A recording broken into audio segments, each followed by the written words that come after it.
Oke, baik teman-teman, sekarang kita masuk lagi ya ke materi kita sudah sampai di sini. Pertemuan kita untuk yang kesekian kalinya. Selamat datang di channel mentor-mentoran ya, dan jangan lupa subscribe bagi yang belum subscribe dan like ya, bagikan kalau memang perlu dibagikan, karena semoga channel ini bermanfaat bagi teman-teman dan teman-teman kalian semuanya. Oke, kita sekarang lanjut ke tsunami orderan ya.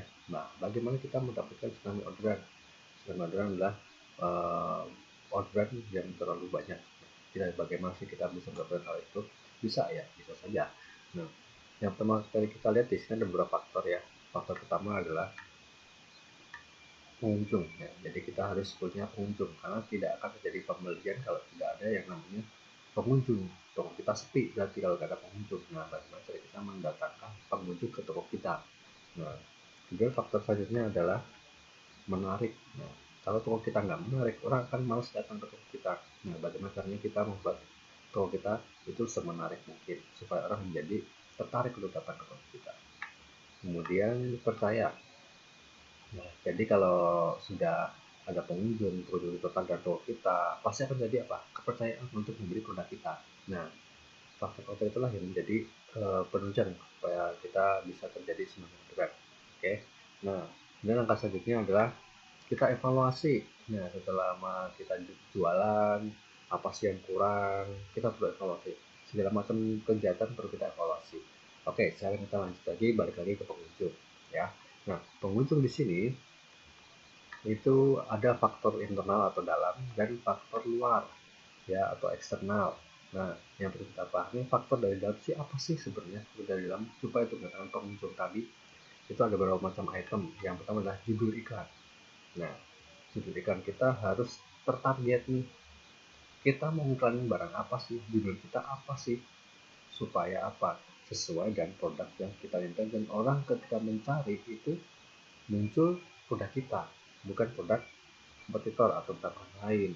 Nah, jadi kita perlu atur judul kita bagaimana supaya gampang dan mudah dicari oleh orang. Kemudian iklan. Nah, kalau iklan di situ sudah beda lagi ya, karena itu berbayar. Nah, pasti akan muncul ya di halaman paling atas, halaman pertama itu akan muncul iklan. Yang penting apa? Sesuai dengan kriteria barangnya dan bagaimana cara kita men-setting iklan tersebut supaya tidak bocor. Nah, bagaimana caranya nanti kita bahas di video selanjutnya ya. Makanya jangan lupa subscribe channel saya, like, bagikan supaya bermanfaat bagi teman-teman ya. Kemudian algoritma. Nah, kita belajar algoritma di sini nih. Kalau kita mau belajar algoritma di sini, kita belajar script itu terlalu susah. Tapi kita di sini belajar algoritmanya dari mana? Pola dari marketplace tadi. Nah, itu kita bisa lihat dari algoritmanya di sini. Kemudian feed. Nah, kita di sini main feed. Feed di sini itu seperti di Instagram itu juga ada feednya. Shopee ada ya, Facebook ada. Nah, feed itu semacam kayak siaran ya. Kemudian star seller. Nah, kalau di Shopee itu namanya star seller, tapi kalau di eh, produk marketplace lain itu berbeda namanya ya. Saya ambil contoh di sini paling gampang Shopee ya, dan campaign ya. Jadi campaign di sini bagaimana cara kita ikut di fiturnya marketplace tadi ya, berupa campaign. Ini voucher follow toko. Jadi kita jangan ragu-ragu untuk membuat voucher follow toko. Supaya apa? Toko kita itu diikuti oleh orang ya. Jadi ketika ada kita masuk ke feed, kita bikin campaign, kita ada produk baru, kita blast chat, itu kita bisa atur ke follower toko kita. Nah, penting follower itu.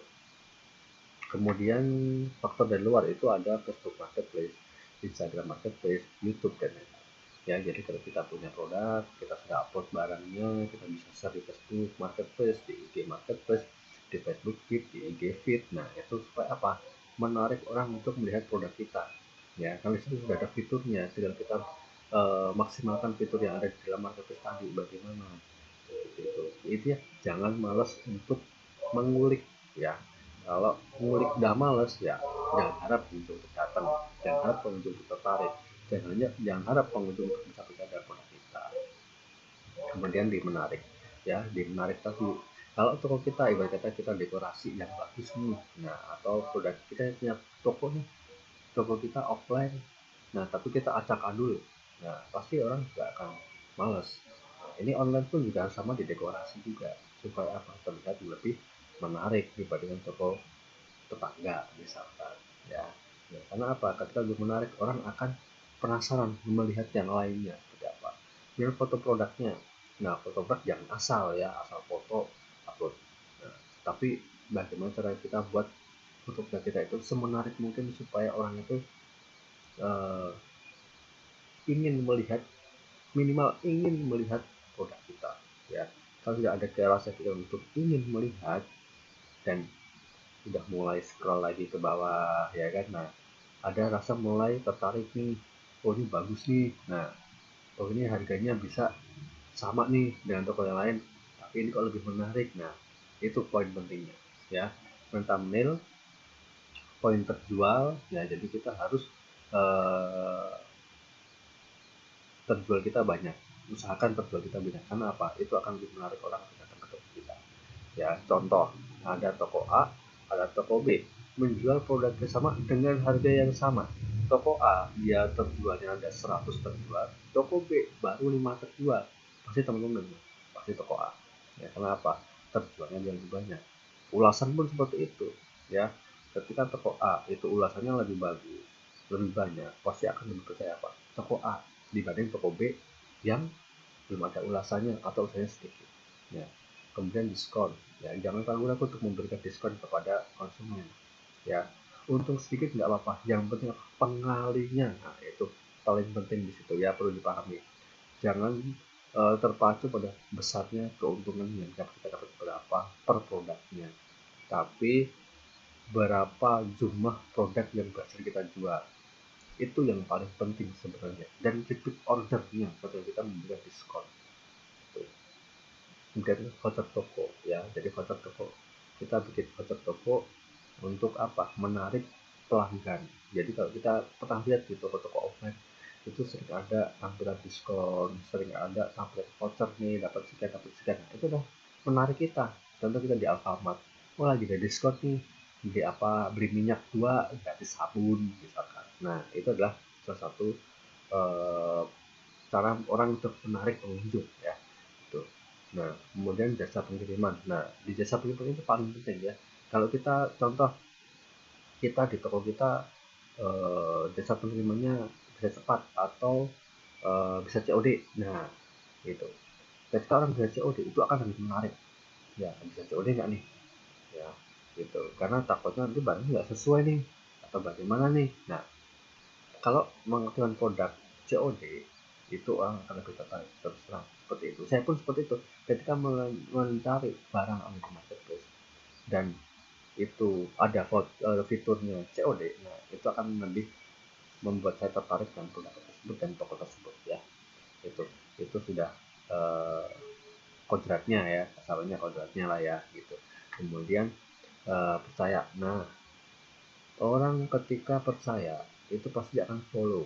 Nah, followers kita tadi yang kita bahas di item pengunjung dalam tadi, faktor internal itu, follower sangat dibutuhkan, ya. Karena ketika orang banyak, toko tersebut banyak followernya, berarti toko tersebut banyak pengikutnya, otomatis apa, terpercaya. Nah, seperti itu. Ketika banyak pengikutnya pasti terpercaya, itu udah otomatis.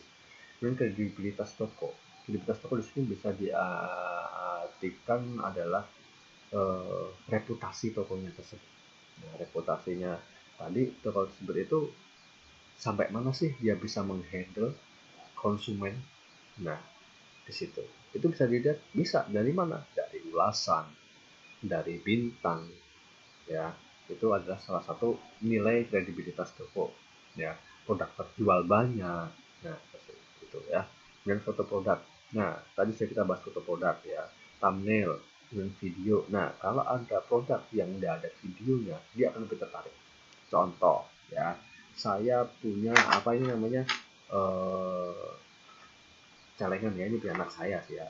Nah, ini contoh misalkan ini saya hanya foto seperti ini saja, ya, celengan seperti ini saja. Tapi ketika saya ini bikin video, oh ini celengan seperti ini, ada lubangnya di sini, nanti cara bukanya gimana, ya, dan apa aja sih fiturnya misalkan. Nah, itu akan membuat produk itu lebih menarik dan membuat orang lebih percaya dengan toko kita. Kemudian produk terjual tadi sudah kita bahas, ulasan chat sudah kita bahas juga tadi ya. Nah itu perlu kita tekankan di situ. Bagaimana caranya? Ada, makanya pantengin terus toko saya lagi apa channel saya ya, channel saya, pantengin channel saya supaya tidak tertinggal materi-materi yang insya Allah daging lah ya, daging-dagingan karena mentor-mentoran ya gitu. Kemudian evaluasi. Nah di evaluasi tadi kita perlu evaluasi apa dari produk kita ya, 1 minggu, 2 minggu, 1 bulan kita evaluasi ya, produk dikliknya ada berapa sih, CTR-nya ada berapa sih, sampai 5% atau tidak. Nah karena kalau saya pribadi CTR itu harus minimal 5% ya.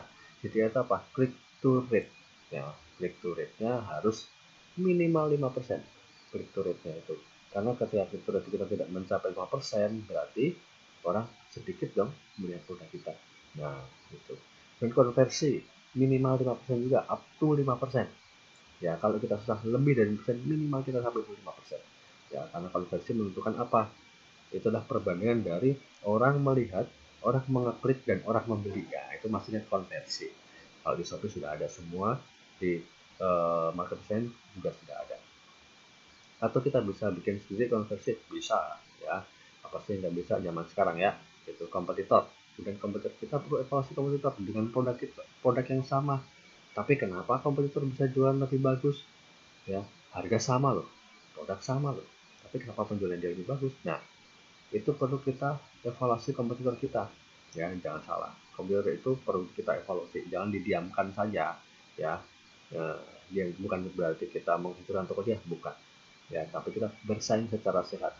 Harga pun begitu, tidak zamannya sekarang bermain serang-serangan harga, dia pasang 10.000 saya pasang 9.000, dia pasang 9.000 saya pasang 8.000, padahal harga pokoknya 6.000. Ketika udah mentok di 7.000 mau berapa ya kita pasang, nggak ada.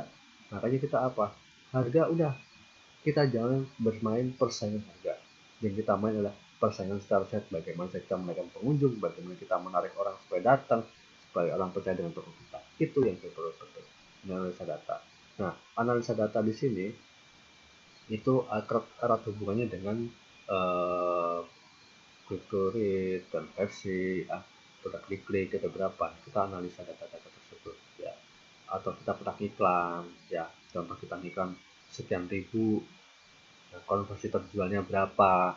Nah kita iklan habis 25.000 ataupun nggak ada yang terjual, atau terjual cuma satu, untungnya 10.000, boncos nggak? Ya boncos. Nah makanya bagaimana caranya kita nanti bisa belajar semuanya bareng-bareng ya di channel mentor-mentoran. Makanya jangan lupa subscribe dan bagikan, karena subscribe dan bagikan itu gratis bro.